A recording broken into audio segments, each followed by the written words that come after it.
Hello guys. ये जो मेरे हाथ में पेपर है, ये हमारे स्कूल में आज प्री बोर्ड का एक पेपर है जो 10th क्लास का है। तो इसके कुछ क्वेश्चंस को लेकर के मैं आया हूँ, जिनको आज हम सॉल्व करेंगे। विशेष तौर पे जो आपके एमसीक्यू का पार्ट है, आज हम उस पर बात करेंगे। तो जैसे इसमें एक बहुत प्यारा सवाल, पहला ही सवाल है, और ये स्टैंडर्ड वाला है, बेसिक का नहीं है। मैं बेसिक पे भी किसी दिन बात करूंगा। जैसे इसमें पहला ही क्वेश्चन पूछा गया है। अब देखिए, आपके पास जो नंबर लिखा हुआ है वो है 432। 432। तो मुझे इसके प्राइम फैक्टराइजेशन करने हैं।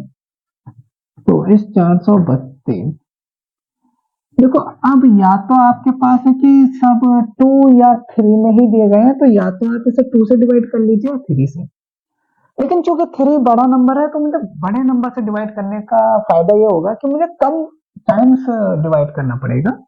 और उसमें भी खास चीज दिखाई दे रही है कि 4 और 3 7 और 2 9, मतलब ये 9 से भी डिवाइड हो जाएगा। मैं 3 से डिवाइड करने की बजाय इसको 9 से डिवाइड करूंगा, क्योंकि 9 का मतलब होता है 3 की पावर 2। बाद में मैं उसे 3 की पावर में कन्वर्ट कर लूंगा। तो यहां से आ जाएगा 9 और 9 चौक 36, और तो 9 चौक 36 बचा कितना, 4 3 7 और 9 6 72। ये आ गया 48। एक बार और ये 3 से चला जाएगा, तो 3 एकम 3 और 3 चंग 18। और आप इस 16 को पता होगा कि ये होता है 2 की पावर 4। मतलब ये तो पता चल गया कि आंसर मेरा 2 की पावर 4, लेकिन 2 की पावर 4 ऑप्शन ए में भी है और ऑप्शन डी में भी है। अब मुझे हेल्प लेनी पड़ेगी 3 की पावर की। जैसे कि मैंने कहा, 9 का मतलब है 3 की पावर 2 और एक 9 ये रहा। मतलब मेरे पास 9 इंटू 3 का मतलब हुआ 3 की पावर 2 इंटू 3 मीन 3 की पावर 3। तो मेरे पास ऐसा ऑप्शन केवल ऑप्शन ए है। इसका मतलब मेरा आंसर ऑप्शन ए होगा। क्वेश्चन नंबर 2, इसमें आपको एक ग्राफ दिया गया है और ये ग्राफ कुछ ऐसा दिया है। और ये एक ग्राफ है आपका px, और ये कह रहा है कि इसका आंसर क्या होगा। तो जैसे कि आपको पता है कि जब भी आपके पास कोई फंक्शन होता है y बराबर fx हो या px हो, मान लो ये आपके पास एक fx हो, तो आपको ये देखना है कि फंक्शन x में है, तो ये x एक्सिस को कितनी जगह डिवाइड कर रहा है या इंटरसेक्ट कर रहा है। x एक्सिस को जितनी जगह कट कर रहा होगा वो इसका उतने ही सॉल्यूशन होंगे। और आप देखेंगे कि ये x एक्सिस को केवल एक जगह कट कर रहा है, इसलिए इसका सॉल्यूशन होगा 1। इसका सॉल्यूशन होगा 1। आइए देखिए, क्वेश्चन में कह रहा है कि y बराबर 0 एंड y बराबर 6, और पूछ रहा है the pair of linear equation this has no solution, only solution 0 0, a unique solution and infinitely many solution। देखिए, जैसा कि आपको दिख रहा है y बराबर 0, y बराबर -6। पहले आपको इसका ग्राफ बनाना पड़ेगा। आप जब इसका ग्राफ ड्रॉ करेंगे तो आप देखेंगे कि अगर ये x एक्सिस है, अगर ये x एक्सिस है, तो इसी का मतलब होता है आपका y बराबर 0। ये जो x एक्सिस होता है, ये होता है आपका y बराबर 0। और जब y बराबर -6, तो आपको इस y एक्सिस पे चलना पड़ेगा। 1 2 3 4 5 6।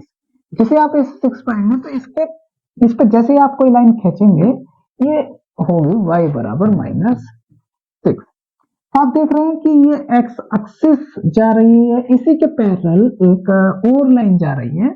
तो अगर ये दोनों लाइनें पैरेलल होंगी, और अगर ये दोनों पैरेलल होंगे, तो मतलब ये कहीं इंटरसेक्ट नहीं करेंगे। कहीं इंटरसेक्ट नहीं करेंगे तो इट्स मीन इनका होगा नो सॉल्यूशन। No solution. और इस हिसाब से हमारा ऑप्शन नंबर ए सही होगा। इसके बाद दिया हुआ है क्वेश्चन नंबर 4, और क्वेश्चन नंबर 4 में दिया हुआ है एक्स स्क्वायर माइनस का 4 इक्वल टू 0। यहां से आप इसको सोल्व कर सकते हैं कि एक्स स्क्वायर बराबर 4 या एक्स बराबर प्लस माइनस 2।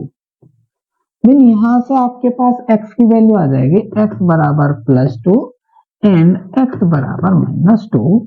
तो आपका ये सही जो आंसर होगा वो होगा ऑप्शन नंबर ए यानी 2 ओनली। देखिए आइए एक क्वेश्चन है और कह रहा है the nth term of an AP is 7 minus 4n then it's common difference. आपके पास an दिया गया है और इसका कॉमन डिफरेंस आपको फाइंड करना है। मैंने कहा देखिए आपके पास ये एमसीक्यू वाला पार्ट है तो आपको इसमें सॉल्यूशन नहीं करना पड़ता। देखिए जब भी ऐसा करना हो तो आपको सबसे पहले n बराबर 1 पुट करना है। जैसे आप 1 पुट करेंगे तो यहाँ से a1 आ जाएगा और a1 आएगा 4 माइनस का 4 इंटू 1 इट्स मीन 7 माइनस का 4 इजकल टू 3। फिर आपको n बराबर 2 रख देना है तो आपके पास a2 आ जाएगा यानी 7 माइनस का 4 इंटू 2 यानी 7 माइनस का 4 टू जा 8 मीन माइनस का 1। अब आपका जो d होता है वो होता है आपका a2 माइनस का a1। तो जैसे आप रखेंगे a2 है -1 जैसे आप a1 रखेंगे माइनस का 3 यानी आपका आंसर आ जाएगा माइनस का 4 और ऐसे में आपका ऑप्शन डी हो जाएगा करेक्ट। देखिए जब भी आपको दो पॉइंट्स के बीच की डिस्टेंस फाइंड करनी होती है तो उसके पास एक फॉर्मूला होता है डिस्टेंस का फॉर्मूला, वो आपको याद रखना चाहिए। डिस्टेंस का फॉर्मूला होता है under the root x2 minus का x1 का whole square plus y2 minus का y1 का होल स्क्वायर। और इस सवाल में कमाल की बात देखना, आपको यहाँ आप x1 y1 मानते हैं और यहाँ x2 y2 मानते हैं। आप कहेंगे सर y1 और y2 यहाँ बराबर है, मतलब जैसे आप यहाँ 5 माइनस 5 करेंगे तो ये बिल्कुल खत्म हो जाएगा। तो आपकी डिस्टेंस जो बचेगी वो बचेगी अंडर द रूट, आप इसमें किसी को माइनस कर लीजिए, चलिए इसमें से इसको ही माइनस कर देते हैं तो आपके पास बचेगा माइनस का, आपके पास y2 क्या है माइनस का 2/3 और माइनस माइनस प्लस यानी 11/3 का होल स्क्वायर।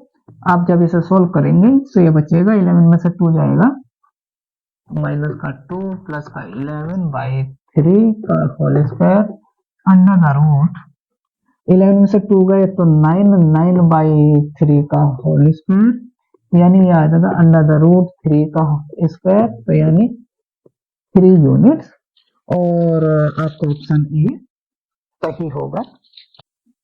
आइए देखिए सेम क्वेश्चन बिल्कुल वैसे ही है और इसमें कह रहा है the distance between the point 0 0 and a minus B and a plus B.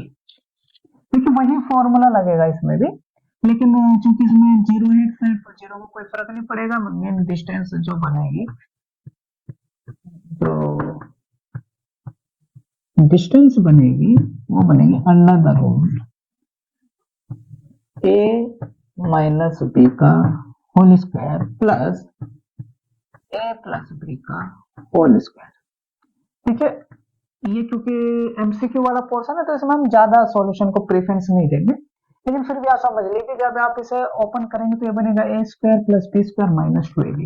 वैसे यहाँ खुलेगा a square plus B square plus 2ab और यहाँ माइनस 2ab है यहाँ प्लस 2ab है, कैंसिल आउट हो जाएगा। तो आपके पास जो बचेगा वो बचेगा यहाँ भी a स्क्वायर यहाँ भी a square mean 2a square plus 2b square और ये आपका ऑप्शन है और option number D is a correct answer. ये क्वेश्चन कह रहा है कि ये दोनों ट्रायंगल क्या है कि आपके पास सिमिलर है और ट्रायंगल का नाम भी ध्यान से देखिएगा, ट्रायंगल में कहा है कि ट्रायंगल ए बी सी ये सिमिलर है ट्रायंगल क्यू पी आर के, ट्रायंगल क्यू पी QPR के ये सिमिलर है। तो सिमिलर है तो सिमिलर ट्रायंगल की जो प्रॉपर्टी होती है वो ये कहती है कि इनके कोरस कॉरेस्पॉन्डिंग साइड का जो रेशियो होता है वो सेम होता है। मीन अगर यहाँ से ए बी सी ट्रायंगल बना है तो आपको क्यू पी आर भी ऐसे बनाने पड़ेगा, मतलब क्यू पी आर। तो ऐसा बनाने के लिए आपको इस ट्रायंगल को थोड़ा सा घुमाना पड़ेगा। घुमाना कैसे पड़ेगा? थोड़ा सा ऐसे घुमाना पड़ेगा, मतलब ये साइड ऊपर आनी होगी और दूसरी साइड नीचे आ जाएगी। तो जैसे आप इसको ऊपर लेके आएंगे तो ये साइड जो 6 की जगह वहां 3 आ जाएगा और जहां 5 है उसकी जगह x आ जाएगा। तो फिर आपको इनका रेशो देखना पड़ेगा। रेशो मतलब अगर ये 6 की आधी हुई है तो ये जो x है ये भी इसकी आधी हुई होगी। मीन ये जो x रहा होगा ये 5/2, इट्स मीन 2.5 रहा होगा और इस हिसाब से ऑप्शन नंबर भी करेक्ट हो जाएगा। देखिए सवाल आपको दिया गया है और इसमें कहा है कि ये एक ट्रायंगल है और उस ट्रायंगल के सॉरी ये एक सर्कल है और इसके जो ए के और ए एम है ये एक टेंजेंट है दोनों। एक टेंजेंट इसमें डी एफ है और एक ट्रायंगल बन रहा है डी ई एफ। और कह रहा है कि यदि ए के की वैल्यू 9 सेंटीमीटर है, ए के की वैल्यू 9 सेंटीमीटर है, तो बस ये बता दीजिए कि ये जो ट्रायंगल बन रहा है इसका पेरीमीटर क्या होगा। देखिए जो हमारे क्लास के बच्चे हैं जो ट्यूशन पढ़ चुके हैं या क्लास में पढ़ रहे हैं उन्हें हमने बताया था कि ऐसा सवाल अक्सर पूछ लिया जाता है और इसमें आपको एक फॉर्मूला बताया था कि जब भी कोई टेंजेंट हो उसकी जो वैल्यू होती है चाहे वो ई के हो या फिर आपका ई एम हो, इन दोनों की ही वैल्यू जो होती है वो half of perimeter of this triangle, it's mean perimeter of triangle D E F के बराबर होगा। ट्रायंगल डी ई एफ के बराबर होगा। अगर ई के की वैल्यू इधर 9 सेंटीमीटर है तो इसका डबल जो भी होगा वही होगा perimeter. Perimeter it's mean 9 to the 18 यानी 18 सेंटीमीटर इसका आंसर होगा जो कि ऑप्शन डी करेक्ट होगा। और अब हम अपने अंतिम सवाल की ओर चल रहे हैं।